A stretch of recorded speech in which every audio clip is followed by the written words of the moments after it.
Hello student, मैं KL Verma Chitransh education point website में आप सभी का स्वागत करता हूं।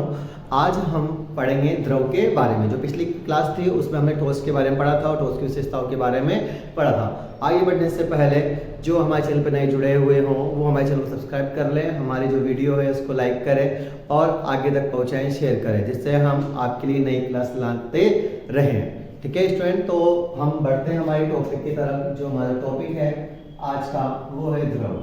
ठीक है, अब द्रव क्या होंगे कि पदार्थ, हम पढ़ रहे थे पदार्थ के बारे में। ठीक है, तो पदार्थ में हमने दो राशियों के बारे में पढ़ा। एक पढ़ा हमने आकार के बारे में और दूसरा पढ़ा हमने आयतन के बारे में। ठीक है, आयतन और आकार हम इस पे डिपेंड कर रहे हैं, और जो पदार्थ जो होते हैं ठोस, द्रव और गैस, ये तीनों ही आकार और आयतन पर ही डिपेंडेड होते हैं।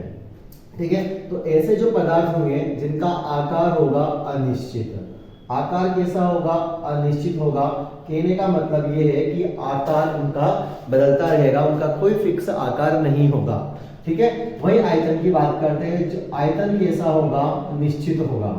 आयतन कैसा होगा डियर स्टूडेंट? निश्चित होगा। तो ऐसे पदार्थ क्या कहलाएंगे? द्रव कहलाएंगे। वह पदार्थ जिनका आकार अनिश्चित व आयतन निश्चित होता है उसे द्रव कहते हैं। क्लियर? ठीक है, एग्जांपल्स हम थोड़े आगे पढ़ेंगे। तो देखो, समझो कि अनिश्चित क्या है और निश्चित क्या है। जैसे कि हमारे पास में क्या था? पानी था। हमने पानी लिया और पानी जब हमने लिया गिलास में लिया, तो गिलास में लिया तो पानी कितनी मात्रा में था? 1 लीटर की मात्रा में था। ठीक है, पानी कितनी मात्रा में था? 1 लीटर की मात्रा में था। तो अभी जो पानी का जो आकार है वो कैसा है? गिलास के जैसा है। अब हमने क्या किया? इस पानी को एक बीकर में इसको हमने डाल दिया। तो जैसे ही हमने पानी को एक बीकर के अंदर डाला, तो अब बताइए आप, पानी का जो आकार है किसकी तरह हो गया? बीकर के जैसा हो गया। और आयतन, अभी भी जो जल की जो क्वांटिटी थी वो कितनी थी? 1 लीटर थी। जितना स्थान इसने यहाँ पे घेरा होगा, जितना स्थान इसने यहाँ पे घेरा होगा, उतना ही स्थान क्या करेगा? ये बीकर में घेरेगा। तो आयतन तो क्या है? स्थान क्या कर रहा है? स्थान तो बराबर घेर रहा है ना, लेकिन इसका आकार क्या हो रहा है? बदल रहा है। पहले जो इसका आकार कैसा था? गिलास के जैसा। अब इसका आकार कैसा हो गया? बीकर के जैसा हो गया। अब इस पानी को अगर हम किसी और दूसरे बर्तन के अंदर हम डालेंगे, तब इसका आकार वापस से बदल जाएगा। तो हमारी जो परिभाषा है वही यही निकल के आती है कि वह पदार्थ जिसका आकार अनिश्चित व आयतन निश्चित होता है उसे द्रव कहते हैं। अब हम एग्जाम्पल की बात करते हैं। तो देखो, द्रव है ना, तो द्रव का जो एग्जाम्पल है वो क्या? सबसे पहले हम बात करेंगे जल की। ठीक है, जल इसका एग्जाम्पल है द्रव का। ठीक है ना, क्लियर? उसके बाद में हम बात करते हैं शरबत। शरबत भी किसका एग्जाम्पल है? द्रव का। उसके बाद में हम बात करते हैं रक्त। रक्त का मतलब खून। खून भी किसका एग्जाम्पल है? द्रव का। उसके बाद में हम बात करें जूस, है ना, जूस भी किसका एग्जाम्पल हो गया? द्रव का एग्जाम्पल हो गया। ये सब द्रव के क्या है? उदाहरण है। क्लियर? ठीक है, बढ़ते हम आगे की तरफ।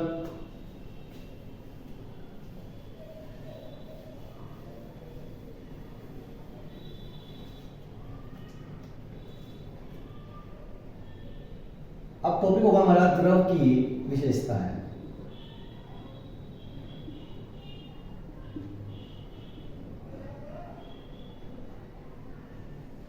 ठीक है, तो द्रव की विशेषताओं में हमने पहले तो परिभाषा में 2 पॉइंट पढ़े। पहला तो क्या पढ़ा? आकार अनिश्चित और दूसरा आयतन निश्चित। तो यहां से सबसे पहले 2 विशेषता जो हमारे पास में ही सामने आती है कि द्रव या आकार क्या होता है? निश्चित होता है। अनिश्चित होता है। आकार क्या है? अनिश्चित। ठीक है, दूसरा क्या है? आयतन। जो आयतन जो होगा इसका होगा निश्चित। आयतन कैसा होता है? निश्चित होता है। ठीक है, उसके बाद में तीसरा जो पॉइंट है वो पढ़ेंगे इनका घनत्व। घनत्व ठोस से तो कम होता है, ठोस से कम, वह गैस से अधिक होता है। गैस से कैसा होता है, अधिक होता है। ऐसे ही 4th पॉइंट, कणों के मध्य आकर्षण बल, कणों के मध्य आकर्षण बल का मान ठोस से कम व गैस से अधिक होता है,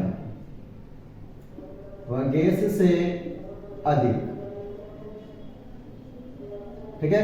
और 5वां जो पॉइंट होगा वो होगा इनकी जो संपीड्यता होती है, संपीड्यता ठोस से अधिक, किससे अधिक होगी यहाँ पर, ठोस से अधिक व गैस से कम होती है। गैस से कैसे होगी माय डियर स्टूडेंट, कम होगी। क्लियर। ये 5 विशेषता है द्रव की है।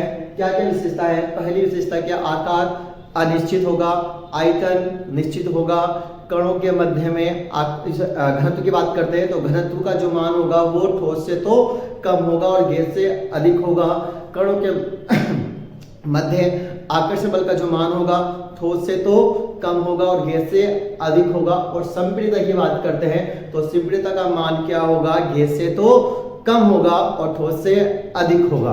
क्लियर। आज के लिए इतना है, मिलते हैं नेक्स्ट क्लास में। Wish you all the best, bye bye.